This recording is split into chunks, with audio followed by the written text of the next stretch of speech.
everybody. We are live at 11:06 a.m. on October 3rd, 2025. I cannot believe it's already October. We are here on Tales from the Heart, a podcast from the Hypertrophic Cardiomyopathy Association. I'm Lisa Salberg, and I'll be your host today. And with me as my co-host is Dr. Harry Lever. Harry, welcome to Tales from the Heart. Yeah, okay. Always a man of few words. Okay. So I want to do some of my updates for October 2025, kind of let you know where we've been, what we've been doing. When last we spoke, I was in a hotel room in DC podcasting with Matt Martinez, who was in Brazil. Today it's just New Jersey and Ohio, and here we are. I'm finally back home. I've been on the road for about 7 weeks with some breaks at home that were maybe 3 to 4 days long in between some of them.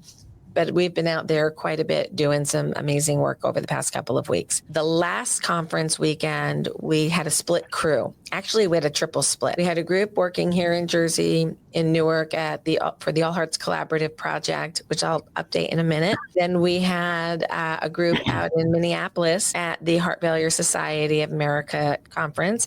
And then Julie and I were in Denver at the American Academy of Pediatrics. We're going to kind of highlight some things in the next session here with Dr. Lever about the American Academy of Pediatrics view on vaccinations. And then we're going to talk about adults with heart disease and vaccination recommendations from ACC. So that'll be coming up in a little bit. What we did at the American Academy of Pediatrics was we were distributing our new activity book for kids, which if you're watching, you can see the All Hearts Collaborative Activity Book and crayons. They went over really well. And then we asked the question that is behind me. This is our pop-up from that event for those who are watching live or watching the video.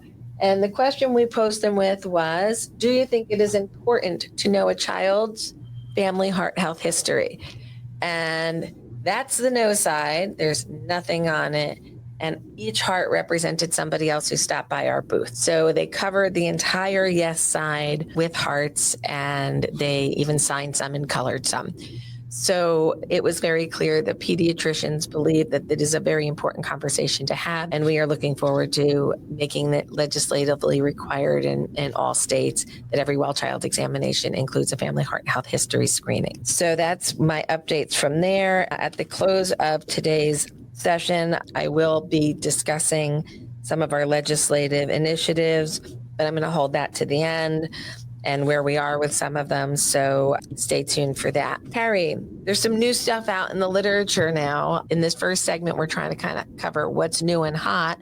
So what are you seeing out there, and what's your perspective on some of the newer data? Well, there's 2 new drugs, mavacamten and avacamten, and they look like they're certainly, the mavacamten's been released, and the other drug is still being studied, but it looks like they're going to be very good for patients with hypertrophic cardiomyopathy.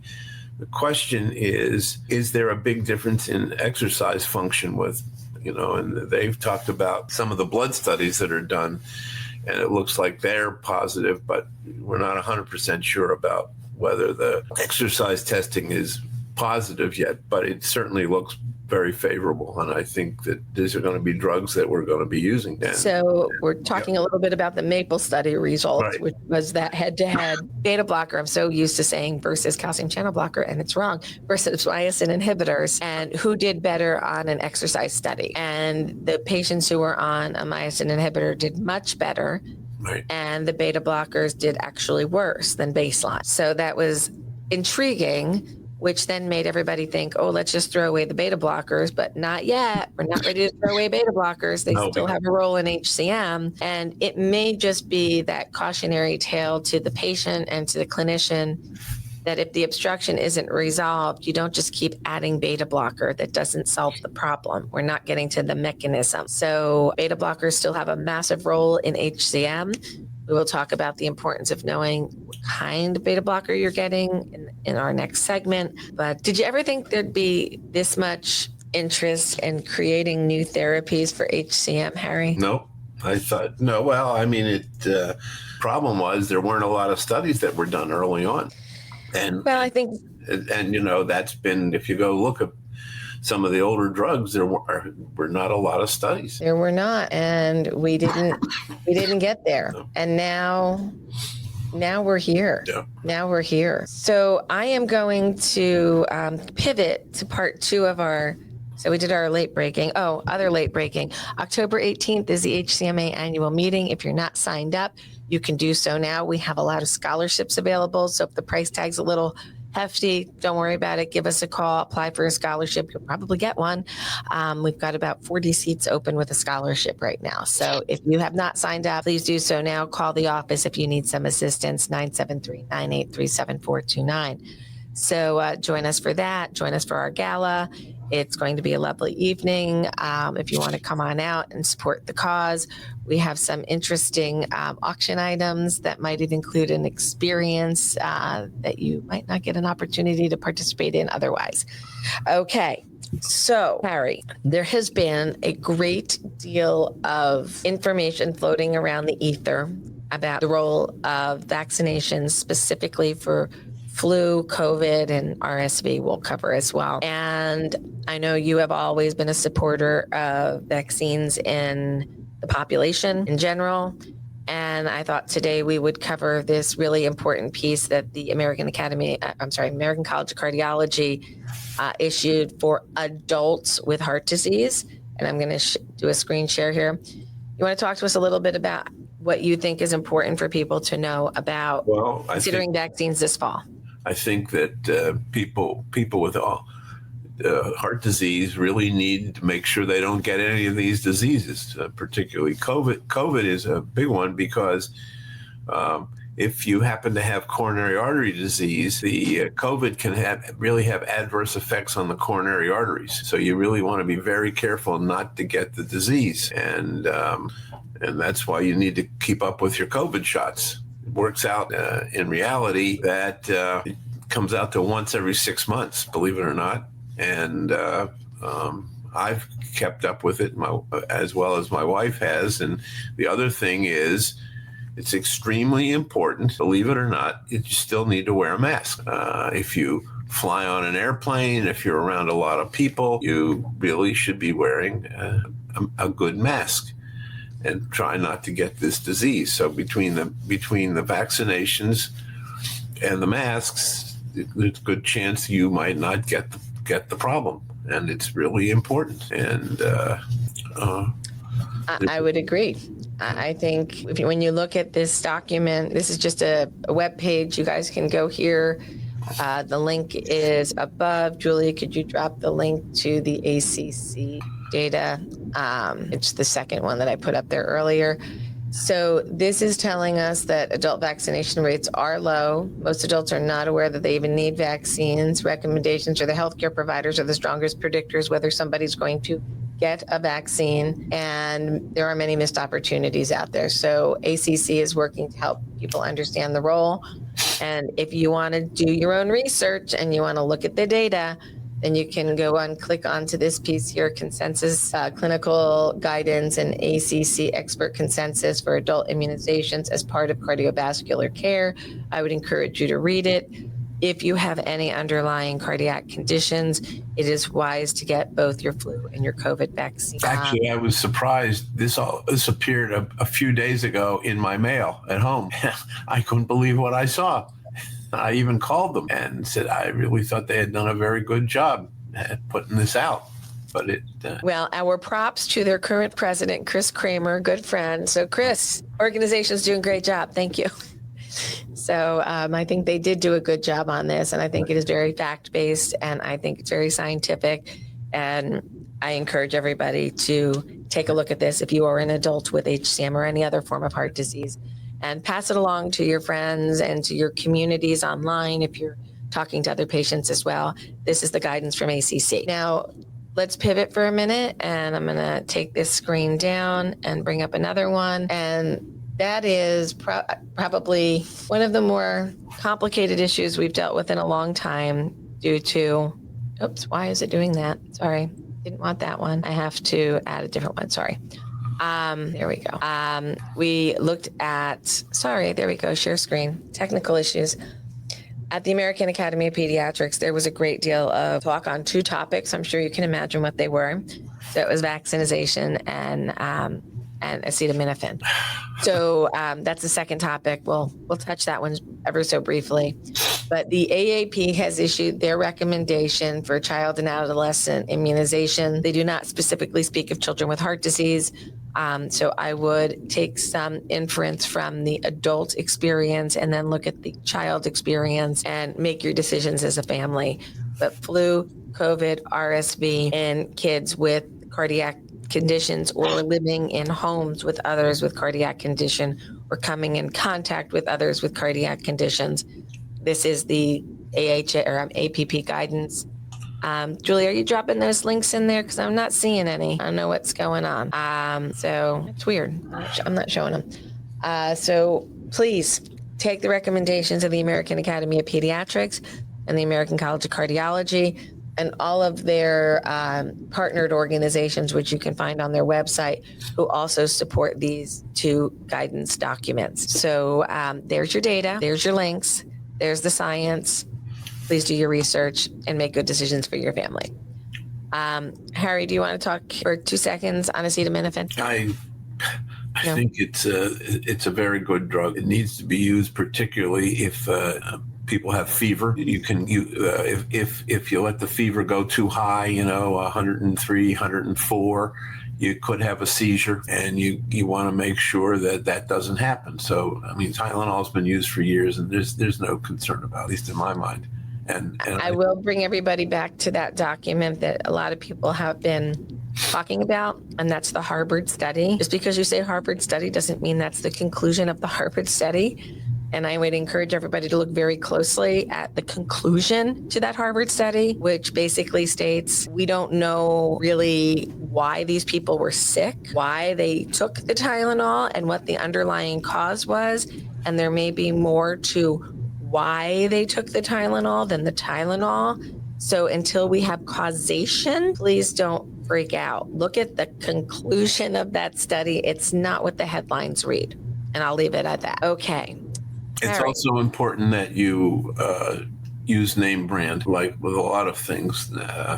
You should be careful about that, not buy the generic, because over-the-counter drugs, believe this or not, don't even have to be tested by the FDA. And that becomes a big problem. Right.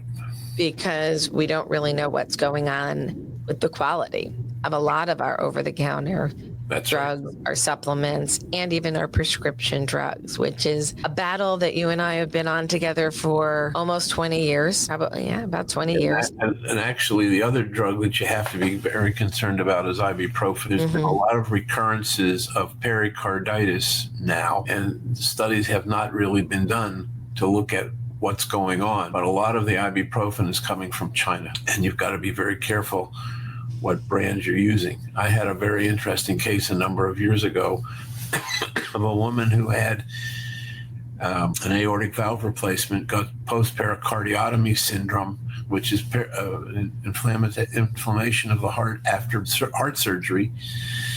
And she got it, was admitted to the hospital, felt better after she was treated with ibuprofen and colchicine, discharged, went to the drugstore and bought another brand, got into trouble. I saw her about the second or third time she came in for the first time. And what we did was we put her on name brand over-the-counter drug that was 200 milligrams for ibuprofen. But what I did was I had her take 3 tablets 3 times a day. So she got the correct dose, and within a month she was cured, had no more problem. It turns out that the brand that she had been given at the drugstore was called Indian Grains, and the Indian Grains came from India. And once we stopped that and got her on name brand, even over the counter, but it was name brand, then she got better. So you got to be careful. We got to be careful with what we're putting in, because we don't know where it came from. Right. So the generic drug quality issue, as I just seem to refer to it as, has been going on for quite some time, and it also impacts our over-the-counters. We know our friend David Light has done a great deal of work investigating what these drugs actually are. And he was the person to uncover the problem with Zantac, that there were carcinogens in Zantac, and it got pulled from the market a couple of years ago. So super important to think about, where our drugs are coming from and what is actually in the bottles. So there was a Senate hearing earlier late last month on the topic. Did you get a chance to watch it, Harry? Yes, I did. Give me some of your thoughts. Well, I mean, I was encouraged to see that the senators were concerned. That was the big deal. And as a matter of fact, I had spoken to one of the senator from Florida, blocking on his name right now. At any rate, one of his assistants, and we had a discussion for about an hour about all the problems with generic drugs, and I think I woke him up a bit. I was very glad that we had the discussion and told him that we really have to be concerned about where the drugs are coming from, and the fact that you got to test the drugs, and that's what David Light is doing, along with the Defense Department. They're in the process of testing 40 drugs, but it's going to be up to 100, and because they feel that you got to be very careful about soldiers and what medicine they're getting, and like if you're treating somebody's blood pressure and you don't give them the right stuff, the blood pressure may not be under control. I mean, I've seen that for years. And we've seen the problems with certain generic drugs that are used in HCM, specifically metoprolol. Right. So knowing that the quality of the drug could vary based on the manufacturer and the dosing, because it's only required to be between 80 and 125% of the original. So if you're overdosed on one, like it's 125, and you get a new one and now it's down to 90% or 100%, you're getting less drug. And when you're used to 80%, then you get 120, then you're really overdosed. So there's a lot of different things that could be going on. And these are sensitive drugs in a sensitive heart, so they need to be evaluated very carefully. And we hope that there will be some movement on the Department of Defense Authorization Act that will include some more surveillance that will be made transparent through the website where pharmacies can purchase their medication. The goal is that they will see what the DoD has done in their evaluation and their rating, making that transparent so that we can all benefit from knowing which drug is a better quality. That is not available to the public at this point. We would hope that they would be even more transparent so patients could gain access to that on an easy basis, so they would know which generic drugs that they could trust. And there is an effort to bring more manufacturing back to the United States, which would improve our ability to inspect laboratories when the drugs don't do what they're supposed to do. Right now, the process to evaluate those facilities is limited because you need to make an appointment, set it up. They get 3-4 months lead time, and there was a great video or a webinar like 2 weeks ago by MedShadow where they had Peter Baker on, and they had, I forget who else they had on that one, to talk about the inspection policies. Do you want to talk a little bit about that webinar? Well, yeah, I mean, it was basically the same sorts of things that we've been talking about, and again, where are the drugs coming from? And that's it's interesting. I had occasion to speak to Peter Baker a few years ago. He's an FDA inspector. He was written up in the book Bottle of Lies, as was I. And Catherine Eban put me in touch with him. She's the author of the book. And turns out there was a plant in India a few years ago that was making metoprolol succinate called Wockhardt. And he had been in that plant. And I had written a letter to the FDA telling them that I was very concerned about that brand of metoprolol succinate. And as a matter of fact, I had been written up in the New York Times about that stuff. And he said to me that I was absolutely right. The FDA had written me back and said, oh, they didn't find a problem. They didn't find a problem. So he told me that I was absolutely right, because when he was in that plant, it was one of the worst places he had ever seen. And I was really surprised to hear that. And then I had, we had just talked on the phone, but it was really kind of neat to see this guy at the hearing. That is funny. So that was the first time you actually saw him in person, yeah, huh? first time I'd actually seen him was at the hearing. Oh, that's so funny. Yeah. My apologies to our people out on Facebook. Something was wrong with the feed, and I've just gotten us live onto Facebook. So, hi, Facebook folks. We're here now. The starting part of this podcast can be found on the YouTube channel or over on LinkedIn. So when we put it together as a full podcast, you'll hear the whole thing together. But sorry, you guys missed a piece of it here, and I'm actually looking for it on the page, and I'm not seeing it, so I can share it to the group. So Julie, you want to just keep an eye on that and then get it over to the group so they find it over there too. Technical issues. I haven't sat at my podcast station for a couple of weeks, so I'm getting reused to everything. Okay.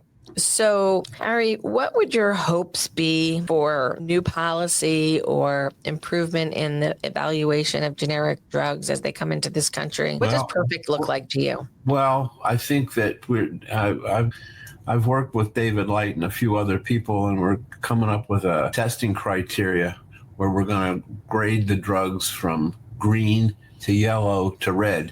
And if you find enough bad stuff, we're going to call it red, and you don't dare use that stuff. So what we're hoping is eventually there'll be some notification put on the drug that this is red or it's green. If it's green, no problem.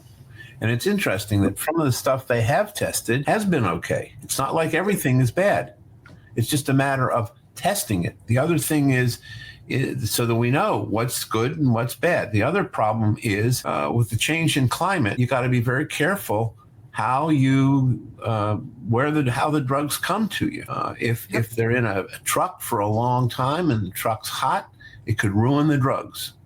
The other thing is that there has to be periodic testing. I mean, food is tested all the time, and the idea of not testing drugs, that's really bad. I had a patient one time who worked for one of the food companies, and they would test the drugs all the time to make sure that there was no bad things in them.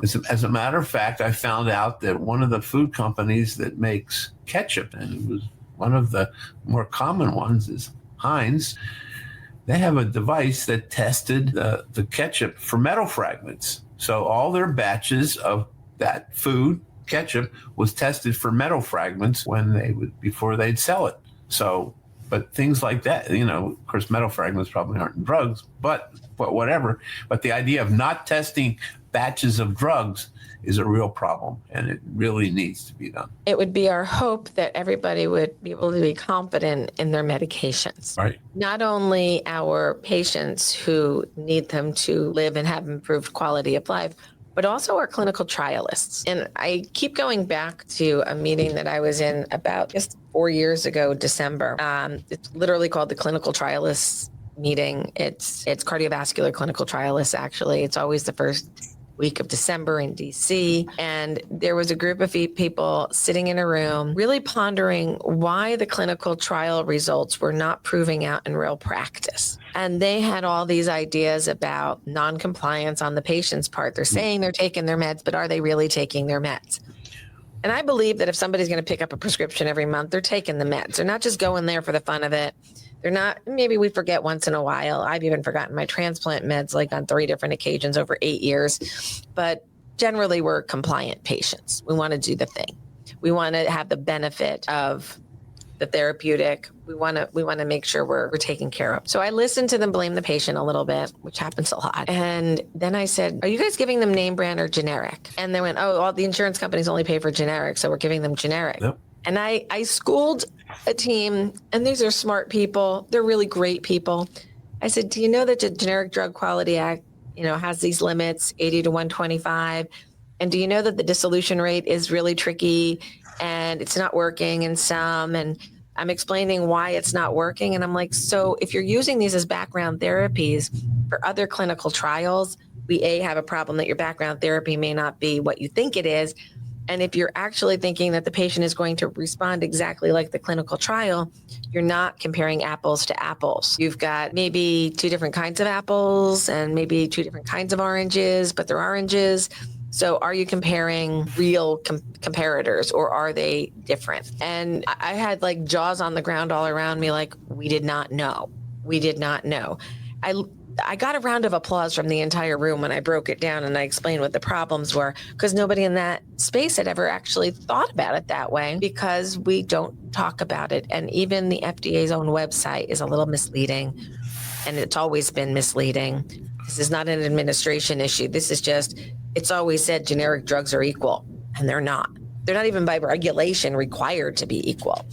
So how do we gain transparency? Any ideas, Harry? No, I mean, I think that there has to be requirements that how often the drug, every batch of drugs should be tested, and that there should be no question about it.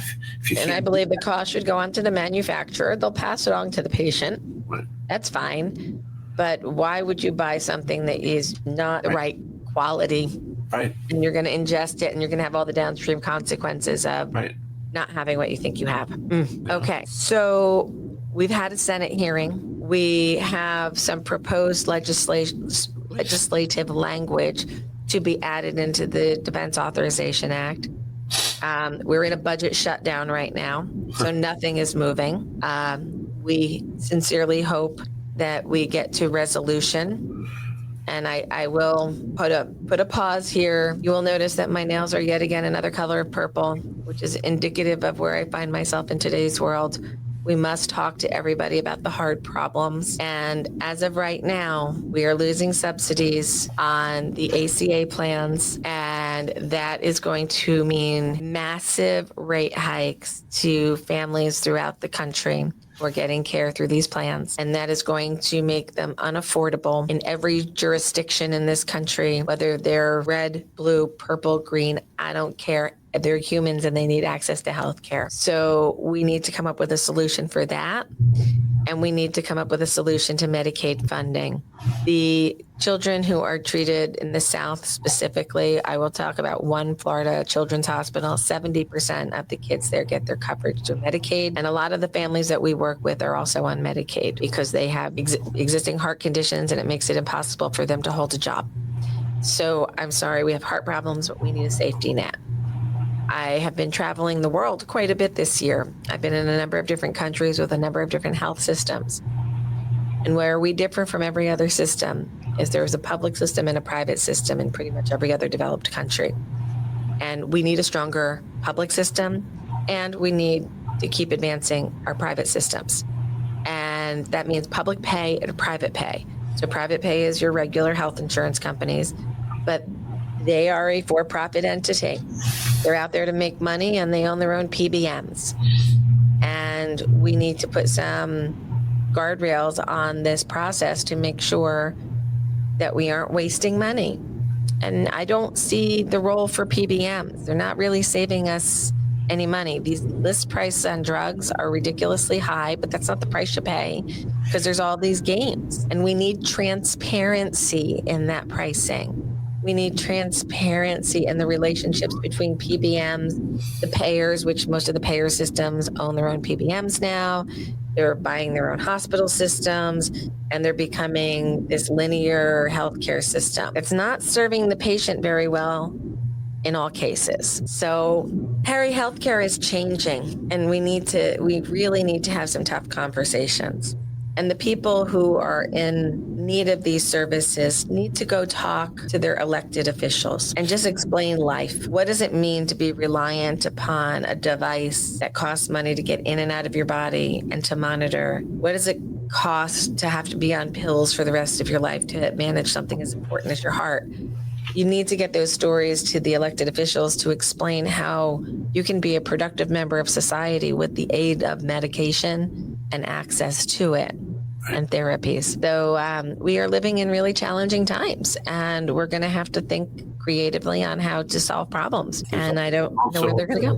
Big problem getting appointments for people. We suddenly have developed a shortage of doctors. Yes. And we need to some degree, COVID wiped out a lot of physicians in terms of being extraordinarily fatigued and busy and suddenly not being able to keep up. And that has to change too. And so that's another problem. And it's got to be very carefully looked at. And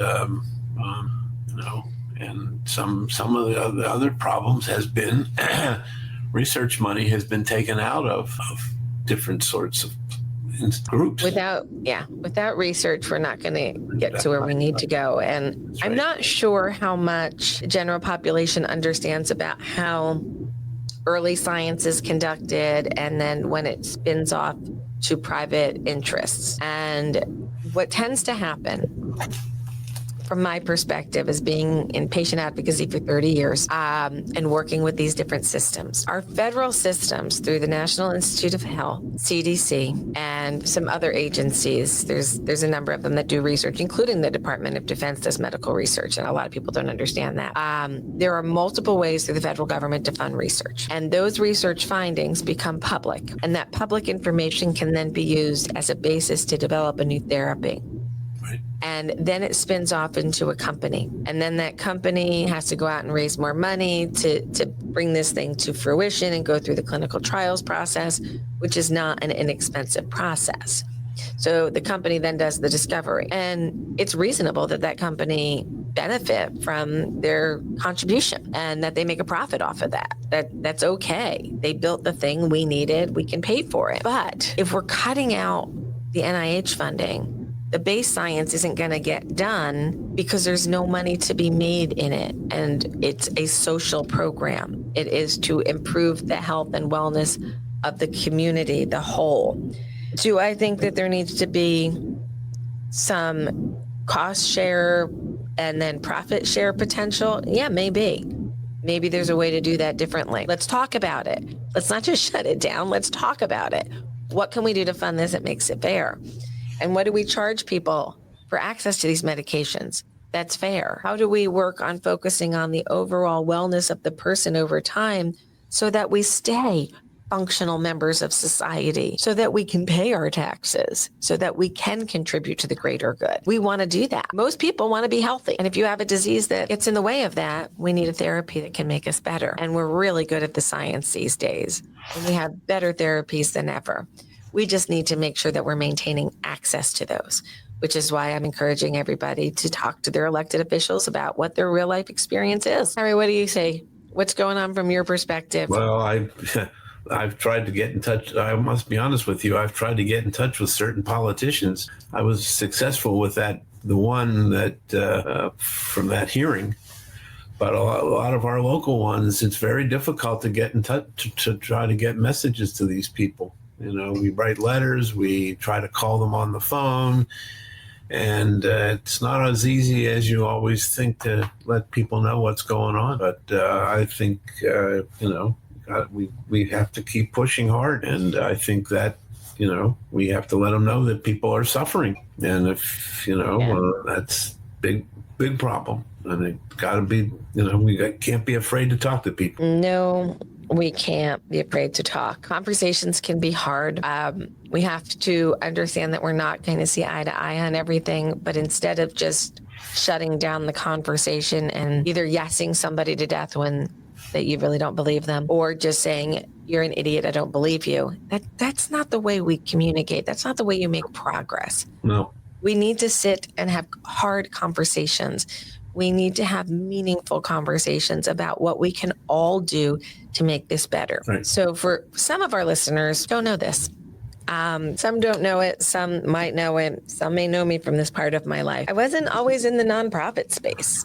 I came from a business environment where I was in human resource management and health plan administration. I managed the health plan, and it was a self-insured health plan. I wrote it. I managed it. We beat the market by 17% out of 18 years that I did this type of program. And we got those results because we allowed physicians to make decisions that were serving the patient the best, and we didn't get in the way of that. This concept of prior authorizations is an administrative juggernaut that slows care. Right. And you can catch the fraud, waste, and abuse by doing retrospective evaluations on what these people have already done. You can find the data right there. You don't have to stop everybody because one bad actor did too many procedures or didn't pick the right patients. Look at guideline-directed care. Hold that as the guidance. Let's gold card programs who have good behavior and let them go through without all of this prior authorization nonsense. It slows everything. And it's not efficient for the insurance company either. They're spending so much time and energy. It's nonsense. So we need to have conversations on how we can maximize the systems that exist. What do you think, Harry? No, I think it's very important. You have to make sure that people are doing the right thing and not getting in the way of taking care of people. I mean, that's, and sometimes they have non-medical people making medical decisions is a big problem. It is. And that has to stop. And, you have to, people, you got to understand who knows what. And I'm not sure always the insurance companies know everything there is to know. And they're some of them are leaning into AI, and they're allowing AI to make decisions, which I don't want to vilify AI. I think there are some really good, useful scenarios for artificial intelligence to augment the work of humans and to improve upon it. I'm there, but there are certain things that need a human touch and a human eye, and we need to make sure. Well, as a matter of fact, some of the medical decisions being made in the state of Ohio is going to be with AI, and we're concerned about that. I'm very concerned about that, because all you need to do is have one variable entered incorrectly into your AI algorithm, and you're not going to get the right answer. And to go back and figure out the why nots is going to be a nightmare. It's going to be a nightmare. That's right. We need to make sure that we're evaluating this new technology in the best way possible and using it for the greater good, not for the purpose of it's as if people who don't understand healthcare delivery just assume everybody's lying to get services, that it's all nonsense and people are just complaining to complain. There are sick people. There are disease processes. We are a biologic entity. We are going to break. You are all going to break in some way at some point, bigs and littles. Like, we're going to have big breaks and little breaks. We're going to get viruses. We're going to get bacterias. We're going to have disease states. We get cancers. We're going to get heart disease. And we need to be able to manage our bodies with therapeutics that are available to us. Everybody will become a patient. And even if you don't think you're going to become a patient, one day you're going to be walking out of a studio and you're going to trip on a carpet and break your leg in two places. Hello, that happened to me. So you never know. You never know. So we all need good coverage. Okay, have I beaten that horse sufficiently, Harry? Yeah, I think so. Oh my goodness. Okay. So legislatively, yes, Mark. Mark said, here, let's put that one up on the screen. That's cute. One of your old patients here, fighting for years to help me for quite a while now before you retired. So we have Mark, who is here and who wants to say hi. So there you go. And to Sally. Hi, Sally. Say hi to Sally, Harry. Hi. She's not, I don't know that she's watching right now, but we were with Sally last Sunday night in Colorado, and she's an old patient of yours, and she thinks the world of you and wanted to send her regards. Right. So there we go. Right. Now, Julie has dropped a link for you all a little earlier to our You Join campaign. If you don't know how to speak to your elected official, we have a sample letter that you can send to them, and you can put whatever additional content you want in that. And you can even do a little video and you can tell them what you think. So share your video, share your words, share your story, and you can use this as often as you'd like and let them know what you're thinking. So we've dropped that, and we'll make sure everybody has a copy of that in the chat. Okay, so legislative initiatives that we're working on include the Children's Cardiac Safety Act. And this weekend, while we were at the AAP, we had the opportunity to meet with a lot of different individuals about the initiative, the legislation, and what pediatricians feel about this. Something has become very clear to me over the past couple of months, and it's a little bit of a pivot from where we've been before, but I think it's time to make this pivot. We've spent an awful lot of time talking to the cardiology community about HCM and who we are and what we need. And we're still only at about 15% of those who can be diagnosed getting diagnosed. Ladies and gentlemen, I think the rest of the people are not getting to cardiology. I think they are stuck in their GP, pediatrician, general practice doc's office with symptoms that they're unable to articulate because of the inconsistent nature of symptoms with HCM, the fact that our murmurs can come and go, and some of us are non-obstructed and have no murmur at all. So I think the battle lies with the general practitioners getting a better understanding of genetic heart muscle disorders and making those referrals. So the way we can help facilitate change is through the Children's Cardiac Safety Act. And that will enable every well child examination to start talking about family heart health history. And I will make this prediction today on October 3rd, 2025. The more we get pediatricians to ask about family heart health history, the more they'll get used to the fact that they're seeing more of it than they thought. And they'll come up with their own strategies on how to refer each type of heart disease and to whom. So we have the opportunity to change practice. Typically that takes 7 years to make practice changes. But there are people out there that are at risk today. And we know that they are at risk today. And we know with better questions and better engagement with community physicians, we're going to be able to identify more of them. So if you agree that we have to get out of cardiology to get the referrals to cardiology, and you want to help us in our endeavors, we need all the help we can get. And we need all the partnerships we can get. So we're talking to some pretty big people about some pretty big partnerships that we're not ready to announce yet, but might be coming very soon. So get ready for a pivot. Get ready for some projects that are more community-based that you're going to hear about from us. And if you really believe in the cause and you want to help us out, make a donation, become a volunteer, get involved. We need a bigger boat. We need a bigger message, and we need to get out to the masses. And we're ready. We have the infrastructure to support them. And every patient who's diagnosed, we will hold their hand through the journey and make sure that they are aligned with the highest level of care that we can provide for them. Currently, we have 57 centers of excellence in the United States, but I'm not going to lie, changes are coming. Some programs are going to be added and some may be sunset because healthcare systems are changing. We are doing our very, very best to ensure that there is consistency in care throughout the country, but hospital systems are changing. And there are some new players to the table that we need to make sure understand our patient population and our need for care. We're thinking out of the box. We're thinking more virtually. We're thinking, what can we do there? Just at the point we're thinking of what more can we do, a lot of the virtual health systems were shut down by the government shutdown and are no longer available right now. So that's not your institution. That's a federal system that failed. So if you had a virtual appointment that was canceled, this is the price of a shutdown. There's different prices and you'll see it in different ways. So that's what's going on out there. Harry, if you had a magic wand, what would you do to fix it? Well, I think it's a matter of getting out and telling people and you know, and not being afraid to tell them that that's what I think you got to do, and we can't let people get hurt, and you got to make sure that hospitals stay in business. The idea now to hear that some hospitals are closing. It's mostly the smaller hospitals that are closing, right. and that is to our rural clients.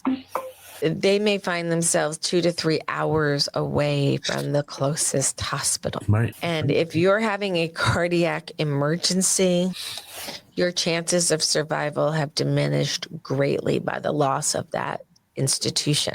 Right. And that is not the direction I think we want to be moving in this country, in any country.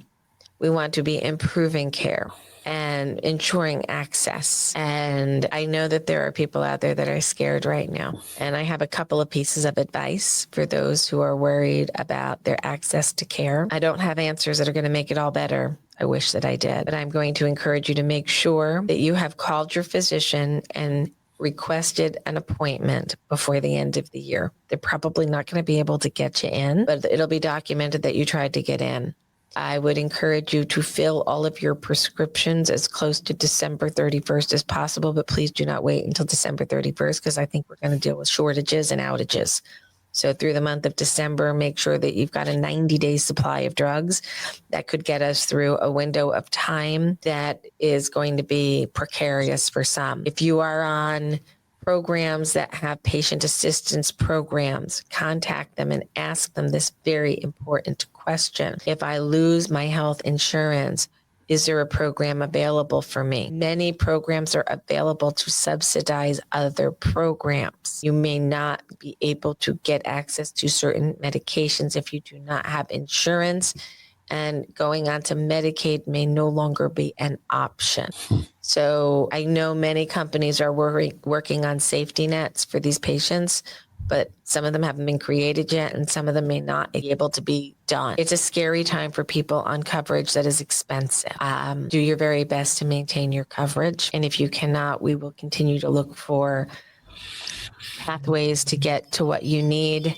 It may not be perfect. We can't answer every problem, but we're going to try to make sure that we know where the charity care programs are for you. Most major hospital systems have charity care, but if everybody's going to be tapping into it, it's going to go bankrupt pretty quickly. So the safety net for the safety net may fail. We need a sustainable long-term system. I have seen no proposal to date that talks about modification of healthcare access through systems in any way that seems functional. I caution you all on Medicaid Advantage programs. Please do not sign up if you can at all avoid it. They do not cover the same medications. They do not cover the same procedures. They are problematic for many. So stick with a regular Medicare and supplement program if you can at all do so. There is a very big attempt to push you into a Medicare Advantage program. Remember, an Advantage program works much like an HMO, that doctor gets a certain amount of money to take care of you, and that's all they get. So if you're a chronic illness patient, we take a lot more resources than the well patient. So they can't really give us all the attention because they got to take care of the smaller problems as well as the chronic problems. So it's not an optimal program for somebody with a condition like hypertrophic cardiomyopathy, especially in 2025 when some of our medications are more expensive than they used to be. So just shout out there that this is the world we're living in. We didn't create it, but we're navigating it along with you. And it's going to get more challenging before it gets easier, I suspect. Harry, you've been around a while. You've seen healthcare changes. Have you ever seen anything like this? No. Neither have I. No. And I think we have to let people know that it's got to stop. I mean, it's got to, you don't take health care away from people. That's what has to be. I can't believe that we're having this conversation. I'm so saddened by it. I'm so disheartened that we can't come to the agreement that the health of our fellow Americans matters so little to some and so much to others. We need a sustainable system going forward. It's not going to be perfect, and I think it's going to be very different than what some people are currently experiencing. But we need to get there. And we need to get there together. I am on my, I think, 8th month of purple nails as my symbol that red and blue must come together and make purple, and we need to work together to solve these problems. And I encourage us all to have good conversation, Okay, I'm going to wrap up with a little reflective story time. I told this story to Julie in the car ride home from the airport the other day, and I wanted to bring this person back to the forefront and tell a story that does have a sad ending, but there was a moment of optimism in there, and I think the world could use this at this point in time. So once upon a time, there was a lovely client of the HCMA. His name was Dave. Dave actually stepped in and did some navigation calls for us while I was getting my heart transplant. I'd known Dave a long time. He was originally a minister. He left that calling and he was too sick to do the work and kind of lost a little bit of faith, which makes sense because he was on a bad course at a young age and needed a heart transplant and wasn't going to get one where he lived. So he moved and he went to a place where he had a better chance of getting a heart. He had to do some pretty amazing things to get his heart, including getting first a total artificial heart, one of the first people to actually do that. And he was getting frustrated with the total artificial. It made a lot of noise. It was very restricting. He just wanted to get to transplant. And he called me one day in April and said, I'm at the end of my rope. I don't know what else to do. I can't live like this. I need this heart. And he was broken and he was sad and he had given up. And I could hear it in his voice that he wanted to be there for his boys and his wife, but he couldn't be there anymore. And he felt very lost. And I did too. I pulled all the magic tricks out. I got him to the right doctors. We navigated him as close as we can to that solution, but it still eluded us. And that was in office number 3, as I call it. And I would drive home from office number 3 and I would pass the Catholic high school and the convent. And it was a teaching convent, and nuns would come in from all over the world to learn how to be teachers. And there was this nun that I kept seeing walking around that time of year. And her name was, I learned later, was Sister Fetus. And I stopped on my way home from work the day that I talked to Dave. And I said, I know I look like a crazy lady pulling over and talking to you here, but I need you to pray for this guy because I got nothing left. Could you put a prayer in for him? So she wrote his name down and she said, we will pray every day. I said, thank you. And I went home, didn't think much of it. I would see her walking. I would now wave to her when I saw her. She was very sweet. And a couple weeks later, I got invited to a fundraising event at Morristown where they were talking to the big dollar funders, and they were bringing in patients who were served by their programs. And we brought down some HCM patients and families to participate. On the way to that meeting, I get a call from Dave's wife saying he's getting a heart right now. It's happening. So yay, Dave gets his heart. I'm on my way to this fundraiser, and we get there, and the MC announces that they had also been working with the convent and mentions specifically a nun from the country of Burundi. I'd never heard of Burundi before, but I knew that Sister Fetus lived in Burundi. What were the chances of all of the programs and services that the MC would bring up? He'd bring up the nun from Burundi. So now I'm in the room with the woman that I asked to pray for Dave. And Dave is on a table in a hospital in Pennsylvania getting a new heart. So I went over to the gaggle of nuns, and I say that with love and respect because they were all in their different colored habits and gowns because they're all from different sectors of the Catholic Church. So I walk over to the nuns and I say, is Sister Fetus here? And they said, yes. And they pointed me to Sister Fetus. So I walked up to Sister Fetus and I said, do you remember me? I'm the crazy lady in the white car who stopped you and asked you to pray for Dave. And she said, I do remember you. And I said, Dave is getting a heart right now. So let's just talk about this for a quick second. This is a woman from Burundi, and she is learning how to be a high school teacher, but she knows nothing about science or technology. And I'm explaining to her that this man has a total artificial heart and needs a new heart. And these concepts are very foreign to her. So it took a little understanding, like to say he's on the table getting a new heart right now. And then the nuns formed a circle and they all prayed for him. And there was this just lovely moment of connection. And I've been thinking a lot about Dave. Unfortunately, Dave passed away from complications after a second transplant from COVID. So get your COVID vaccines because you're protecting the people around you, like Dave, who had to go through 2 transplants and then died from COVID, which is horrible. And secondly, sometimes we're a lot closer than you think. So remember that we're all in this human game together and that we can care for other people. We can wish good things for them. We can wish them healing. And maybe, just maybe, those positive energy signals will get around and we'll all be a little bit calmer and a little bit more committed to each other's success. So there's the story of my friend Dave, and shout out to his family. I hope they get a chance to watch this. I'll post it on her page. But stick together, people. It's easier to stick together than to pull apart and be divisive. So that is my message for you all today. A happy story, big heart, big life. Thank you for that one, Julie. Dr. Lever, you've had those patients in your life that made a difference, that make you remember them. And then we see people being divisive and wanting not good for people. Isn't it easier to wish for good? Sure, absolutely. Yeah, that's why I went into medicine, to help people I knew at the age of 16, I wanted to be a doctor. What do you think society as a whole needs to learn about compassion in medicine? You saw a lot. You've been through a lot. You've seen good and you've seen bad. Right. What do people need to understand about the compassion that goes into practicing medicine? Well, I mean, that's what we're there for, is to take care of sick people, I think. And you have to, it's not about, I hate to say it, but it's not about making money. It's about taking care of people. And that's what you have to do. There's been too much talk nowadays about finances. And there's got to be more about helping sick people. And that's what it's all about. And you have to, that's what you have to be. I think if people weren't so afraid of healthcare expenses, that we make it more affordable for people. For God's sakes, to have a child in this country is ridiculously expensive today. And tell that to somebody in Canada and they're like, you pay to have babies? It's like, yeah, we do actually. And we pay a lot. I I have been in medical debt most of my life because I have a complex health history and I pay the bills. I do what I got to do. And that's what we do. But boy, it'd be a lot easier if I didn't have that financial burden all the time of having to pay to stay alive. Kind of an odd situation when you're working to make money so that you can get health care, so you can stay alive, so that you can work to make money to get health care.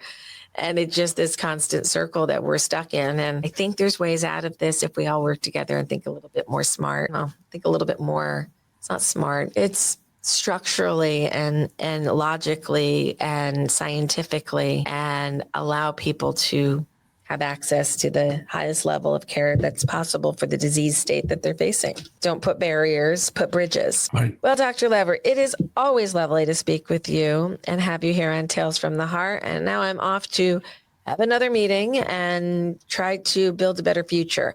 October 18th, annual meeting. If you've not signed up already, please do so. If you're worried about the cost, we have a bunch of scholarships available. Call the office and say I'd like a scholarship. You're probably going to get one. So join us here in Morristown, New Jersey on October 18th. There's the information. There's a gala that night. You can join as well if you are interested. And the next day we're doing our first 5K. You can walk, you can run. So you can walk a mile, you can run the 5K, or you can come and volunteer. It's our first 5K that we're doing as HCMA. And if we can get the wheels off of this, we can drop them into other cities so you can do them elsewhere and have fun and raise money and raise awareness for HCM and other big-hearted disorders. Thank you all for joining us today, and we'll see you next week on Tales from the Heart.